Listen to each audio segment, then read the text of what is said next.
This interview is for information only and should not be considered as investment advice or a recommendation to buy shares in the company featured. Welcome to this Stock Box interview.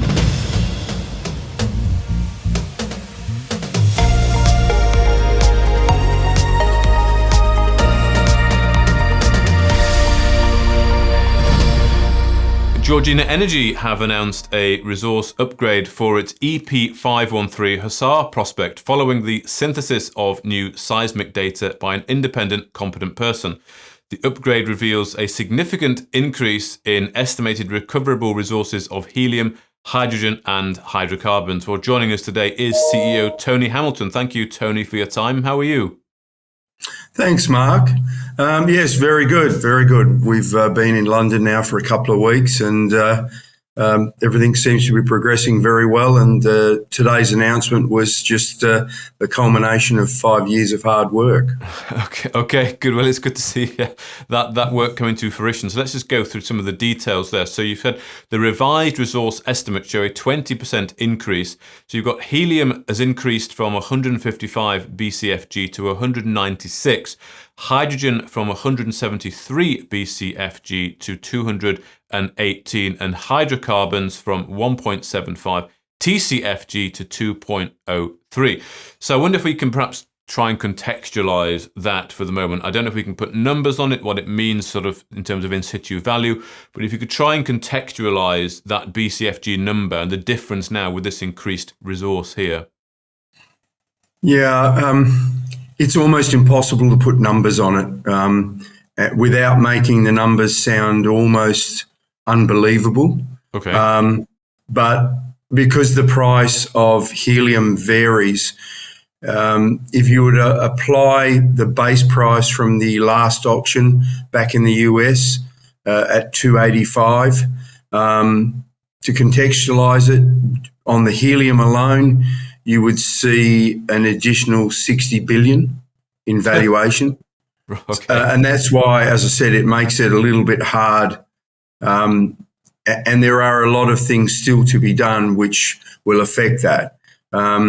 Because what this actually is an addendum to the CPR of May 23, 2024, which is the original CPR in the prospectus. So this is an addendum to be read in conjunction with it. It's a fully compliant update done by a competent person. And it's largely because we ended up receiving a revised seismic, which we were completely unaware of that existed. And what it's done, although we've got the increase in the resource across those numbers, it's also identified a significant increase in the scale and size of the structure. And if everybody remembers, some time ago, we talked about the fact that the AEM PTP aerial survey identified a gas anomaly, a large gas anomaly. Scale-wise, you're talking about something around 300 square kilometres. Mm-hmm. So again, it's very difficult to put a number to something which still requires us, and we are ongoing with our work to determine the absolute size and scale of this. Okay, and what's that work looking like then? Is that the work before you be looking to re-enter, or are we talking here about when you re-enter the well? No, so it doesn't affect our re-entry plans. It basically gives us another window, and it's ongoing as we speak, for our technical team to review the information. And essentially what happens is, because it's identified a new structure, we actually have to do a whole lot more seismic interpretation. The drilling essentially will confirm the presence of the helium, hydrogen and natural gas. And then based on that and what we produce from our continuing development of this information, we'll then make some determinations as to where we proceed to next. Okay, and at the moment with the re-entry program, you say it doesn't affect that, and you're currently working on the environmental survey. So the plan is to still effectively re-enter Hussar 1 in December this year. Oh, absolutely. So I'll fly back to Australia. I'll be on site in about the 18th of November with our team, including the traditional landowners. We will do what's called a preliminary inspection. We'll complete a site inspection for both environmental and heritage in terms of Aboriginal land rights issues.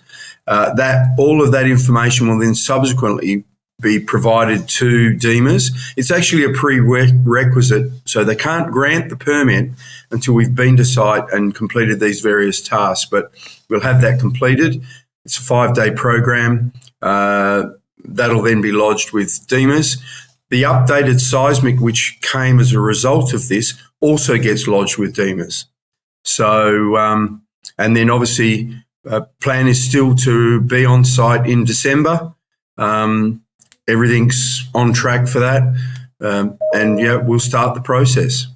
And the point of that re-entry, you said earlier, it's to effectively show the helium presence. Is that the main objective, to show it really is there? Or will you look to basically stabilise flows and, well, yeah, take it to market? Listen, at the end of the day, the most conclusive outcome for everyone is that we drill, we hit gaseous hydrocarbons which contain helium and hydrogen. That's the objective. All this update has also done is told us that the reservoir is much bigger than we originally anticipated. In fact, significantly bigger. So it provides us with additional challenges, but they're all positive ones, because it just means that what we're drilling into is a much more significant structure. Yeah, okay. And as you say, it's adding almost numbers that are too big to really fathom this. So is it really that big? Would you look to do scoping studies so you can get idea of life of mine, etc., and those kind of metrics? The scoping study has started. That's largely started because we needed that when we ultimately have to talk to the off-takers to get a better understanding of our costs. At the same time, we will bring in, once we bring the gas to the wellhead, we'll bring in the reservoir engineers, and then there'll be a 3-month program while we determine flow rates, composition of helium and hydrogen, and that information needs to be over a period of time so that we can confidently provide the off-takers with the information that will then determine their decision. Also, more importantly, and hopefully by the time we do that also, we will have a really better understanding of the scale and size of the reservoir and the structure. And that'll be the subject of further announcements. So This is an ongoing program, but it doesn't affect our objective of re-entry in December. It also doesn't affect our program with EPA 155 Mount Winter. That continues ongoing. So again, as people just have to be a little bit patient, but announcements will follow. Well, as you say, re-entry in December, so before Christmas, hopefully before people go on holiday, and then I would assume that first quarter, getting into that, as you said, that stabilising the flow, looking at the flow rates, looking at the composition, which will help you finalise those offtake agreements. Absolutely. And at the same time, also tell the market about the scale and size of the reservoir over and above what we now know, which will be enhanced even further. Super. Well, thank you very much for that update, Tony Hamilton, the CEO of Georgina Energy. My pleasure, Mark. Thank you. If you enjoyed this interview, then give us a thumbs up, a like or a retweet.